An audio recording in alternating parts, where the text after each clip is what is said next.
માં આજથી શરૂ થશે ભાજપની 2 દિવસીય રાષ્ટ્રીય કાર્યકારિણી બેઠક। લોકસભાની ચૂંટણી મુદ્દે ભાજપ ઘડશે રણનીતિ। પીએમ મોદીના સંબોધન સાથે થશે સત્રનું સમાપન। દિલ્હી વિધાનસભામાં વિશ્વાસ મત પર થશે ચર્ચા। આપે ભાજપ પર ધારાસભ્યોને તોડવાનો લગાવ્યો હતો આરોપ। વર્ષ 2022-23માં પણ કેજરીવાલ સરકાર લાવી ચૂકી છે વિશ્વાસ પ્રસ્તાવ।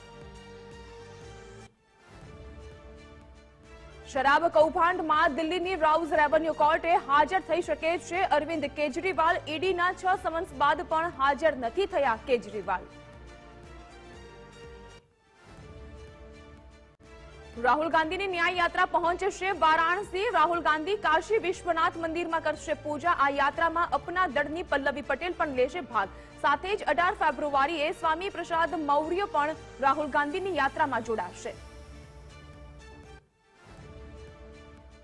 મહારાષ્ટ્રની રાજનીતિમાં સતત ગરમાવો। અજીત પવારે નામ લીધા વગર કહ્યું કે વરિષ્ઠ નેતાનો હું પુત્ર હોત તો એનસીપીનો અધ્યક્ષ બની ગયો હોત। તો પૂર્વ મંત્રી જીતેન્દ્ર આહવાડે કહ્યું કે શરદ પવારના ભત્રીજા ના હોત તો તેઓ મહારાષ્ટ્રની રાજનીતિમાં આગળ આવી શક્યા જ ના હોત।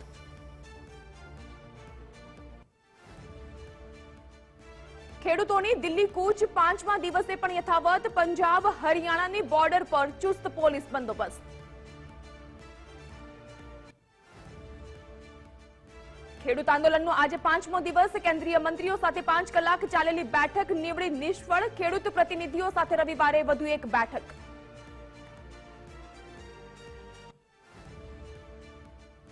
બિહારના દરભંગામાં જૂથ અથડામણની ઘટના। સરસ્વતી વિસર્જન દરમિયાન 2 જૂથ વચ્ચે અથડામણ। પથ્થરમારાની ઘટના બાદ પોલીસે સમગ્ર મામલો થાળે પાડ્યો। આજે શ્રીહરિકોટામાં ઇસરો લોન્ચ કરશે ઇનસેટ 3DS। ભારતીય અવકાશ સંશોધન સંસ્થા ઇસરોની વધુ એક ઉડાન। આંધ્રપ્રદેશના સતીશ ધવન સ્પેસ સેન્ટરથી લોન્ચ કરાશે ઇનસેટ 3DS। આરબીઆઈ તરફથી પેટીએમને મળી મોટી રાહત। આરબીઆઈએ પેટીએમને આપ્યો 15 દિવસનો સમય। વોલેટ અને પેમેન્ટ બેંક માટે 15 માર્ચ સુધીનો સમય વધાર્યો।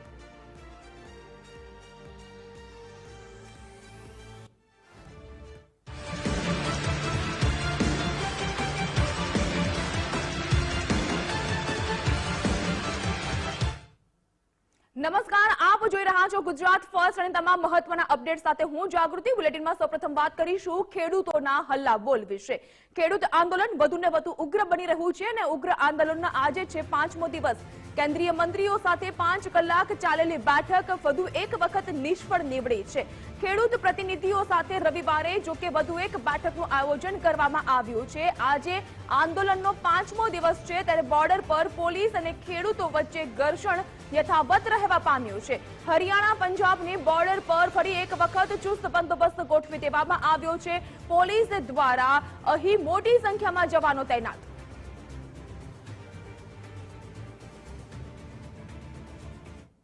લોકસભા ચૂંટણી નજીક આવતાની સાથે જ ભાજપ દ્વારા જીત મેળવવા માટે કમર કસવામાં આવી રહી છે। કવાયત શરૂ થઈ ચૂકી છે। તેવામાં આજથી ભાજપની 2 દિવસીય રાષ્ટ્રીય કાર્યકારિણી મળશે।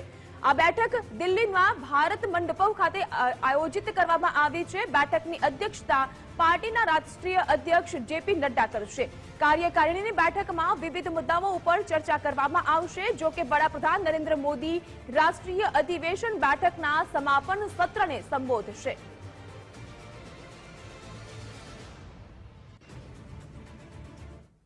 કોંગ્રેસની ભારત જોડો ન્યાય યાત્રા યુપીમાં। રાહુલ ગાંધીની ન્યાય યાત્રા વારાણસી ખાતે પહોંચશે, જ્યાં રાહુલ ગાંધી કાશી વિશ્વનાથ મંદિરમાં પૂજા અર્ચના કરશે। અપના દળની પલ્લવી પટેલ રાહુલ ગાંધીની ભારત જોડો યાત્રામાં જોડાશે। 18 ફેબ્રુઆરીએ રાહુલ ગાંધી સાથે યાત્રાનો હિસ્સો બનશે સ્વામી પ્રસાદ મૌર્ય।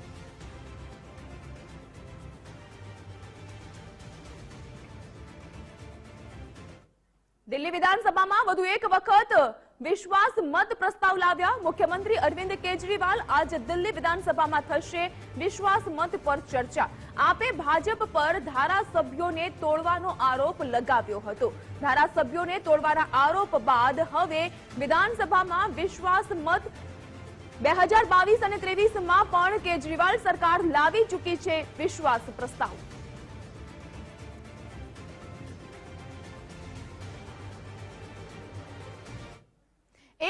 દિલ્હી વિધાનસભામાં વિશ્વાસ પ્રસ્તાવ પર ચર્ચા. ત્યાં બીજી બાજુ 6 સમન્સ તેમ છતાં પણ હાજર નથી થતા અરવિંદ કેજરીવાલ. દિલ્હીની રાઉઝ એવન્યુ કોર્ટે હવે કેજરીવાલને હાજર થવા માટે કર્યો છે આદેશ. આજે મુખ્યમંત્રી કેજરીવાલને કોર્ટમાં હાજર થવાનો આદેશ ફરમાવવામાં આવ્યો છે. ઈડી તરફથી અરવિંદ કેજરીવાલને વારંવાર સમન્સ મોકલવામાં આવી રહ્યું છે. વારંવાર સમન્સ મોકલવા છતાં પણ હાજર ન થતા વધુ એક સમન્સ અરવિંદ કેજરીવાલને મોકલવામાં આવ્યું છે. કોર્ટે કેજરીવાલને સમન્સ આપી કોર્ટમાં હાજર થવાનો આદેશ કર્યો છે. જો કે છઠ્ઠું સમન્સ મળ્યા બાદ કોર્ટ સમક્ષ હાજર થશે અરવિંદ કેજરીવાલ કે કેમ, તે પણ એક મોટો સવાલ.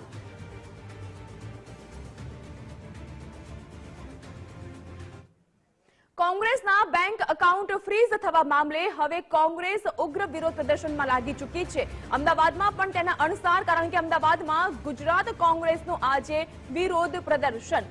કોંગ્રેસના બેંક એકાઉન્ટ ફ્રીઝ કરવા મુદ્દે હવે કોંગ્રેસ વિરોધ કરી રહ્યું છે. ઇન્કમટેક્સ 4 રસ્તા પાસે કોંગ્રેસ દ્વારા ધરણાના કાર્યક્રમનું આયોજન, કે જેમાં પ્રદેશ પ્રમુખ શક્તિસિંહ ગોહિલ પણ રહેવાના છે ઉપસ્થિત, અને મોટી સંખ્યામાં કોંગી કાર્યકર્તાઓ પણ જોડાશે.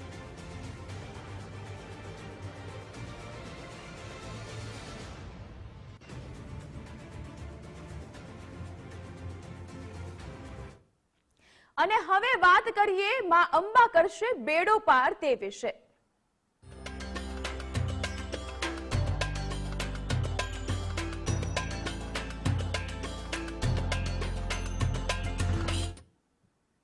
એક તરફ લોકસભા ચૂંટણીમાં હેટ્રિક રચવાની ભાજપ દ્વારા નેમ લેવામાં આવી છે, ત્યાં બીજી બાજુ લોકસભાની ચૂંટણી પહેલા માં અંબાના દર્શન પણ કરવામાં આવ્યા. ભાજપના ધારાસભ્યોએ અંબાજીમાં ઝુકાવ્યું શીશ.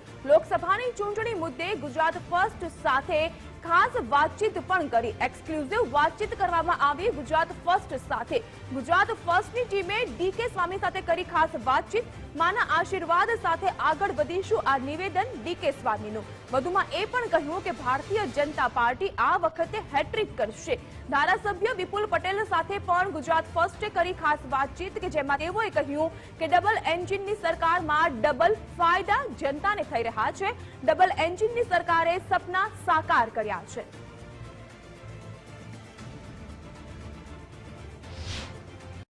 અંબાના ધામમાં મહાઆરતી થઈ છે અને તમામ ધારાસભ્યશ્રીઓ અને મંત્રીઓએ અહીંયા આરતી પણ ઉતારી છે. તો ધારાસભ્યશ્રીઓ સાથે આપણે વાત કરીએ. સ્વામીજી, આજનો દિવસ માં અંબાના ધામમાં પરિક્રમા મહોત્સવ અને એમાં એક લાવો, કેટલું સદભાગ્ય કહી છે?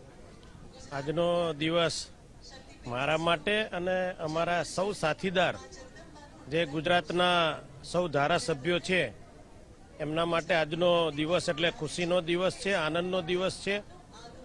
આજે માં અંબાના ધામમાં અને પરિક્રમાનો આજે જ્યારે છેલ્લો દિવસ છે, ત્યારે આખા ભારતની અંદર અને આખા ગુજરાતથી ધામધામથી ને ગામથી માં અંબાના અને ગબ્બરના દર્શન માટે સૌ જ્યારે ભક્તો આજે આ પવિત્ર સ્થાનમાં આવ્યા છે, ત્યારે અમે સૌ પણ આજે તમામ ધારાસભ્યો અને માનનીય મુખ્યમંત્રી શ્રી, માનનીય ગૃહમંત્રી અને તમામ મંત્રીમંડળ આજે અંબાજી ખાતે દર્શન કરવા આવ્યા છે. અને સૌ સાથે મળીને 51 જે પીઠ છે એ પીઠની અંદર બેસીને માના દર્શન કરીને સૌ ધારાસભ્યોએ આરતીનો લાભ લીધો. અને આજના દિવસે હું તમામ ગુજરાતની જનતાને ખૂબ ખૂબ અભિનંદન પાઠવું છું, શુભેચ્છા પાઠવું છું. અને આવનાર દિવસોની અંદર આ ગુજરાત ખૂબ આગળ વધે, પ્રગતિ કરે, વિકસિત ભારત અને વિકસિત ગુજરાતના સૂત્ર સાથે આપણે સૌ સાથે મળીને માના આશીર્વાદ સાથે આગળ વધીએ એવી માના ચરણોમાં પ્રાર્થના. સ્વામીજી, આ વખતે હેટ્રિક મારવાની છે, લોકસભાની ચૂંટણી નજીક આવી રહી છે, કઈ દ્રષ્ટિએ, કેવા કામોથી અને લોકો વચ્ચે કેવી રીતે જઈ શકે? હેટ્રિક તો મારવાની છે, પણ આ વખતે 400 પાર. અને જે જનમાનસ મોદી સાહેબના કામથી ને મોદી સાહેબના વિશ્વાસથી અને એમની જે ગેરંટી છે એ આજે જન માનસ સુધી પહોંચી રહી છે. ત્યારે આવનાર દિવસોની અંદર ભારતીય જનતા પાર્ટી હેટ્રિક મારીને આ દેશ ઉપર ફરી પુનઃ ત્રીજી વાર મોદી સાહેબ શાસન કરવા જઈ રહ્યા છે. આપણે પ્રશ્ન પૂછીશ. આપણે ગુજરાતમાં કહીએ છીએ કે ડબલ એન્જિન સરકાર છે. ડબલ એન્જિન સરકારના લોકોને ફાયદાઓ કેવા મળ્યા, કઈ દ્રષ્ટિએ? લોકસભામાં પણ આ જ કામો છે, કામ આવશે. ડબલ એન્જિન સરકારમાં લોકોને ડબલ ફાયદા મળ્યા છે. ગુજરાતની જનતાને ખાસ તો ડબલ એન્જિન સરકારના કારણે પ્રધાનમંત્રી જે યોજનાઓ છે 18 અલગ અલગ પ્રકારની યોજનાઓ, ગુજરાત સરકારની યોજના, કેન્દ્ર સરકારની યોજના, બંને યોજનાઓને અમને લાભ મળ્યા છે. અને આજે છત્તીસગઢ, મધ્યપ્રદેશ અને રાજસ્થાનની અંદર જે હેટ્રિકની વાત થઈ, એ હેટ્રિકની વાત થઈ તો 3 જગ્યાએ હેટ્રિક સાથે જીત્યા. અને 2014, 2019 પછી 2024માં આ ભારતની જનતા નરેન્દ્રભાઈ મોદી પર વિશ્વાસ એટલો બધો વ્યક્ત કરી અને ત્રીજી વખત વડાપ્રધાન બનવા જઈ રહ્યા છે. ખૂબ આભાર. એટલે જે રીતે કહી શકાય કે અત્યારે તમામ જે ધારાસભ્યો છે એક પછી એક જે પ્રતિક્રિયા મા અંબાના ધામમાં જે રીતે અહીંયા પહોંચ્યા છે અને જે વિશ્વાસ વ્યક્ત કરી રહ્યા છે લોકસભાની ચૂંટણી લઈને આ વખતે હેટ્રિક મારવાનું એ નક્કી છે. કેમેરા પર્સન દીક્ષિત સાથે ઉમંગ રાવલ, ગુજરાત ફર્સ્ટ, બનાસકાંઠા. નકલીનો કાળો કારોબાર વધી રહ્યો છે ત્યારે વાત હવે દવા પણ નકલી તે વિશેની.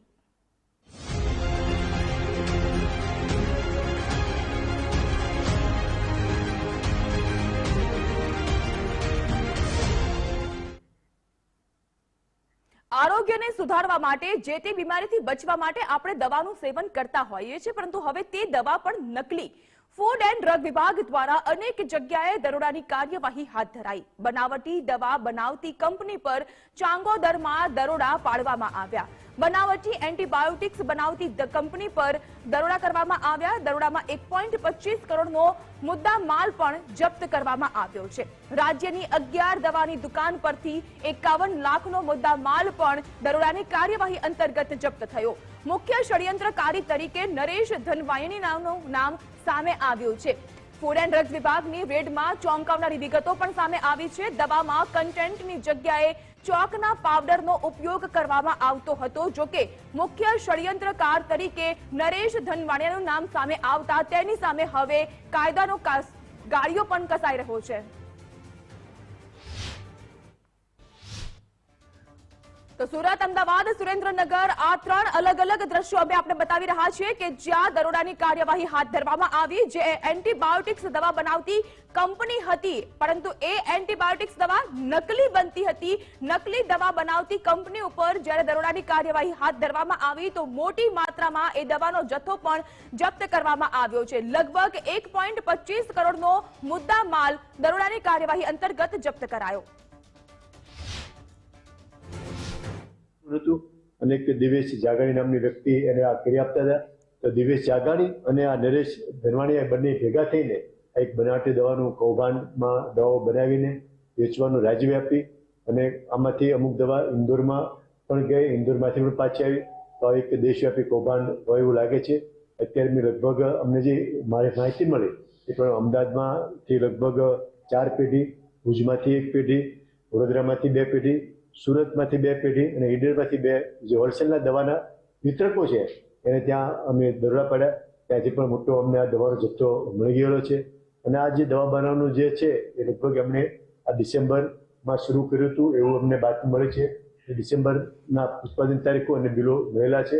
અને ડિસેમ્બર પછી જે દવાઓ બની છે એનો મોટાભાગનો જથ્થો લગભગ 1.25 કરોડનો જથ્થો મશીનો સાથે અમે અત્યારે જપ્ત કરી દીધો છે, જેથી કરીને રાજ્યના નાગરિકોને એ બનાવટી દવાઓ ડોક્ટર લખી આપે અને અમે સુધી પહોંચે નહીં. વડોદરા હરણી લેક બોટ કાંડમાં વધુ 3ની ધરપકડ કરવામાં આવી છે. મુખ્ય આરોપી પરેશ શાહના પરિવારના સભ્યોને કોર્ટમાં રજૂ કરવામાં આવ્યા. વત્સલ શાહ, નૂતન શાહ અને વૈશાખી શાહને કોર્ટ સમક્ષ રજૂ કરાયા. વત્સલ શાહના 6, નૂતન અને વૈશાખી શાહના 4 દિવસના રિમાન્ડ કોર્ટ દ્વારા મંજૂર કરવામાં આવ્યા છે. કોટિયા પ્રોજેક્ટમાં વત્સલ 10, નૂતન અને વૈશાખી 5.5% ભાગીદાર હતા.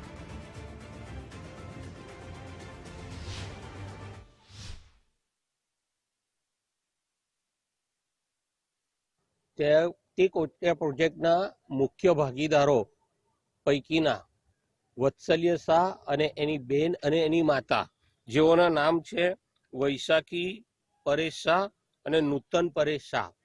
આ લોકોને પોલીસે ગઈકાલે ધરપકડ કરી અને આજે નામદાર કોર્ટ સમક્ષ 14 દિવસના રિમાન્ડ માટેની માંગણી સાથેની રજૂઆત કોર્ટની અંદર કરેલી હતી. વત્સલ્ય શાહ જે આ ગુનાના કામનો મુખ્ય સૂત્રધાર છે, મુખ્ય ભાગીદાર તરીકે છે, તેને નામદાર કોર્ટે તારીખ 21/2/2024ના સાંજના 5 વાગ્યા સુધીના રિમાન્ડ આપ્યા છે. અને એને મધર અને એની સિસ્ટરને નામદાર કોર્ટે 19 તારીખ 19/2/2024 સુધીના રિમાન્ડ આપ્યા છે. વાત રાજકોટની કે જ્યાં આવારા તત્વો દ્વારા આતંક બચાવવામાં આવી રહ્યો છે. રાજકોટના કેકેવી ઓવરબ્રિજ પર યુવકો દ્વારા સ્ટન્ટ કરવામાં આવ્યા અને એ સ્ટન્ટનો વિડીયો આવ્યો છે સામે. બાઇક પર સ્ટન્ટ કરતો વિડીયો કે જે થઈ રહ્યો છે સોશિયલ મીડિયામાં વાયરલ. હવે આ આવારા તત્વોને શોધી તેઓની સામે કાર્યવાહી કેવા પ્રકારની નક્કર થશે તેને લઈને પણ સવાલ ઉપસ્થિત થઈ રહ્યો છે. કારણ કે રાજ્યમાં આવા સ્ટન્ટ કરવા ઉપર જ્યાં પોલીસ દ્વારા પ્રતિબંધ મૂકવામાં આવ્યો છે, કડકમાં કડક કાર્યવાહી કરવામાં આવશે તે પ્રકારની ફટકાર લગાવી હોવા છતાં પણ છાપટા બનેલા આવા તત્વો દ્વારા સ્ટન્ટ કરવાના વિડીયો છાશવારે આવી રહ્યા છે સામે.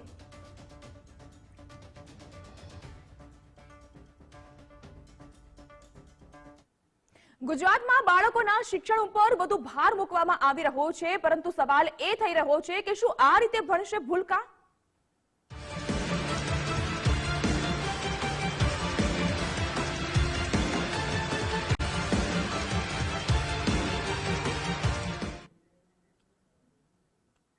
રાજ્ય સરકાર શિક્ષણ પાછળ કરોડો રૂપિયાનો ખર્ચ કરે છે, તેમ છતાં પણ અરવલ્લી જિલ્લાની ઘણી બધી આંગણવાડી એવી છે કે જ્યાં ભૂલકાઓ જતા ડરી રહ્યા છે. બાળકો આંગણવાડી સુધી જાય તો છે, પરંતુ અંદર જતા તેઓને ડર લાગી રહ્યો છે. નંદઘરના બદલે અન્ય જગ્યાએ બેસીને અભ્યાસ કરવા ભૂલકાઓ મજબૂર બન્યા છે. આખરે કેમ તે જાણીએ આ રિપોર્ટમાં.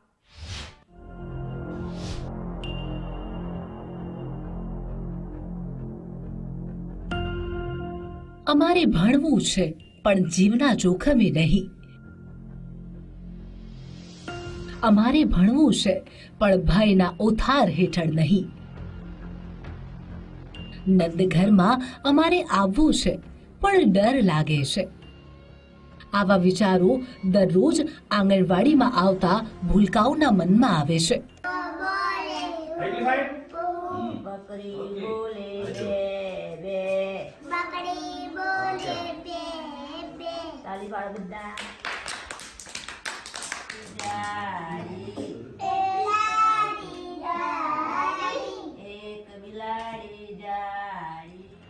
સામાન્ય રીતે આંગણવાડીમાં જતા પહેલા બાળકો મંદિરમાં દર્શન કરવા જતા હોય છે, પરંતુ અહીં તો મંદિરમાં જ બેસી બાળકો અભ્યાસ કરી રહ્યા છે.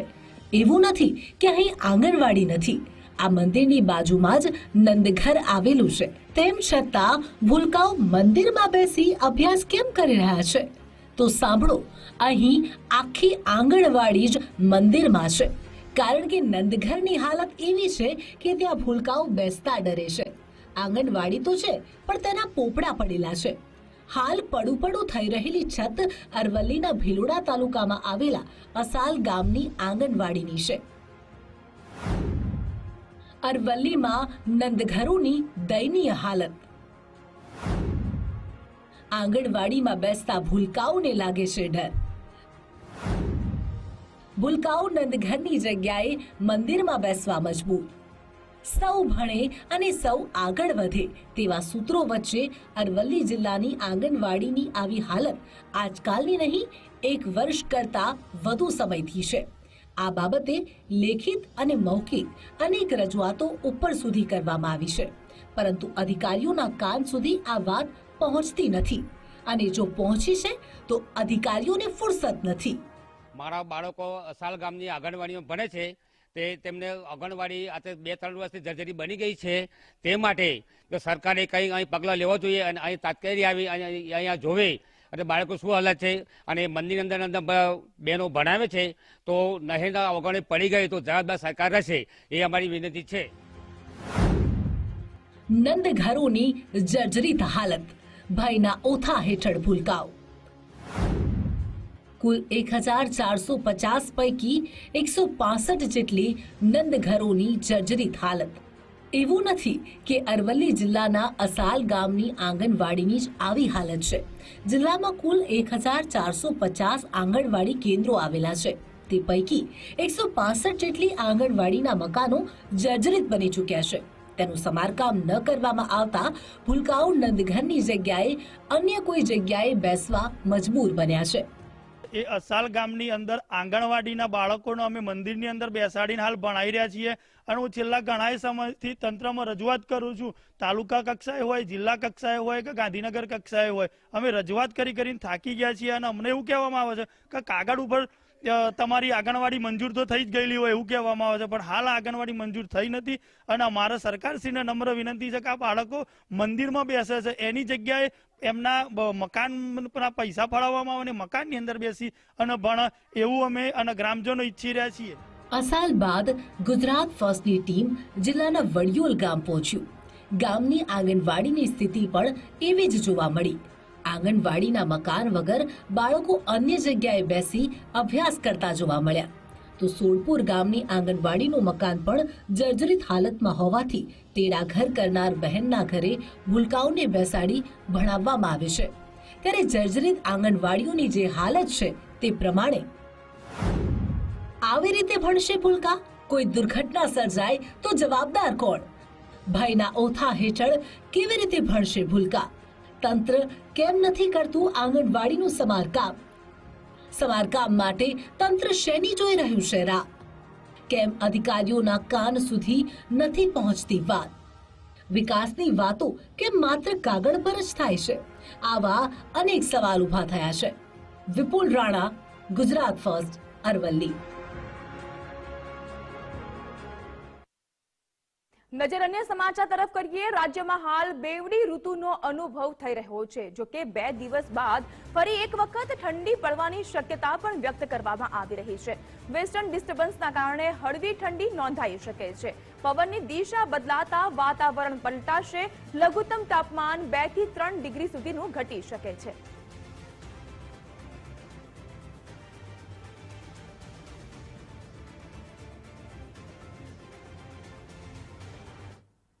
વાત હવે પાણી માટેના પોકારની.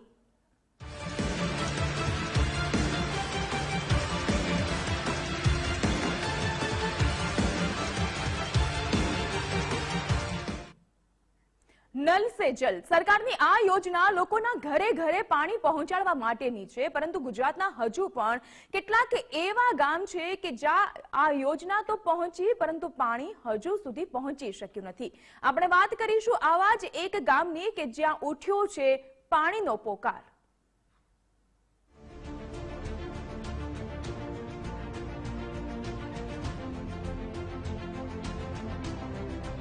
હવે તો ખલાસ થઈ જાય, હવે તો આવવાનું જ નથી. કેમ? પણ આમાં હવે ક્યાં પાણી આપણે તમારે નજરે છે ને. ગામમાં નળ તો છે પણ યક્ષ પ્રશ્ન પાણીનો છે. પાણી ભાઈ 15 વર્ષે પાણી આવે નહીં, ઉનાળે જરાય ન આવે. હવે આ વૈશાખ મહિનામાં થોડું થોડું આવે છે, એમાં કોક ની થાય તો કોક વાડીમાં ફરવાય ભાઈ ન દે. પછી પાણી વિના શું કરવાય? જંગલ નું નાખવું, હાવર ની ઓરિયું, દીપડાની ઓરિયું, છોકરાઓને ક્યાંય જવા દેવાની, બહાર ખુલ્લા રહી નહીં. પાણી આવે તો છે પણ ક્યારેક ક્યારેક તંત્રની લાપરવાહી કહો કે પછી અધિકારીઓની લાલિયાવાડી, કારણ જે કંઈ પણ હોય તેની હાલાકી બિચારી પ્રજા ભોગવી રહી છે. અને અહીં રહેતા લોકો એક જ વાત કહી રહ્યા છે કે ક્યારે આવશે પાણી. એક તરફ આકાશમાં પડતો ધૂમ ધખતો તાપ તો બીજી તરફ ગીરના ગામોમાં ઉઠેલો પાણીનો પોકાર. આ સ્થિતિ છે ગીરના જેપુર ગામ. તાલાલા ગીર વિસ્તારની નજીક આવેલા આ ગામમાં આજકાલથી નહીં પણ છેલ્લા ઘણા વર્ષોથી પાણીની પારાયણ છે. ઉનાળો તો ઠીક, અહીં શિયાળાની ઋતુમાં પણ સ્થાનિકો પાણી માટે વલખા મારે છે. અટાણે તો અહીંયા બસ અહીંયા જ હતું. 9 વાગે પછી ફરવા જવું પડે, કોઈ ફરવા દઈ નહીં વાગ્યું. કેટલા દિવસે પાણી આવે અહીંયા? તો બસ અહીંયા 5 દી આવે ને 6 દી આવે ને 7 દી આવે. માગણી ખોલી છે સરકાર, આપણે દઈ તો થાય. શું માગણી છે? પાણીની માગણી. બીજી કોઈ આપણે અહીં સાંભળે લેપ ક્યાંય નહીં. પછી જંગલના નાકા એમાં કોઈ ધ્યાન બેન રાખે નહીં, કઈ થાય કોઈ. સરકાર આવા ઘણા પ્રયત્નો કરે છે, ગામે ગામ ઘર ઘર સુધી નળ પહોંચાડવાનો પ્રયત્ન કરે છે. તો વર્ષમાં અધિકારીઓ કર્મચારીઓ જે તે આવતા હોય, વાસટિયાઓ, ઈ શું મિલી ભગત હોય, શું હોય રાજકારણ હોય, જે તે થાય એમને કઈ ખ્યાલ નથી આવતો. અમે તો એક વસ્તુ જોઈએ કે જે પણ પાણી પૂગી જાય ને ત્યાંના નાગરિકનો, ગરીબોને પરિવર્તન જે આવે પાણીથી એમ ઈચ્છે છે. જેપુર ગામમાં છેલ્લા 14 વર્ષથી સ્વજલ ધારા યોજનાની પાઇપલાઇન 500 મીટર જેટલા એરિયામાં બનવાની બાકી છે, જેના કારણે ગામના બોરમાં પાણી ન હોય પાણીનું વિતરણ નથી કરી શકાતું. અને જેમ જેમ ઉનાળો નજીક આવે છે તેમ તેમ ગામની અંદર પાણીનો પોકાર વધે છે.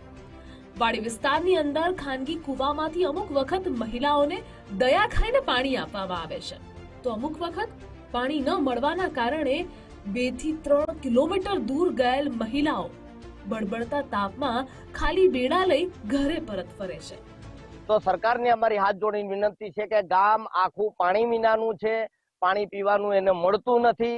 કોઈ બી યોજના હોય, નલ સે જલ યોજના હોય કે ફાવે તે પાણી પુરવઠાની યોજના હોય, કોઈ પણ યોજના લાવી અને અમારા જેપુર ગામને પાણી પીવાનું પૂરું પાડે.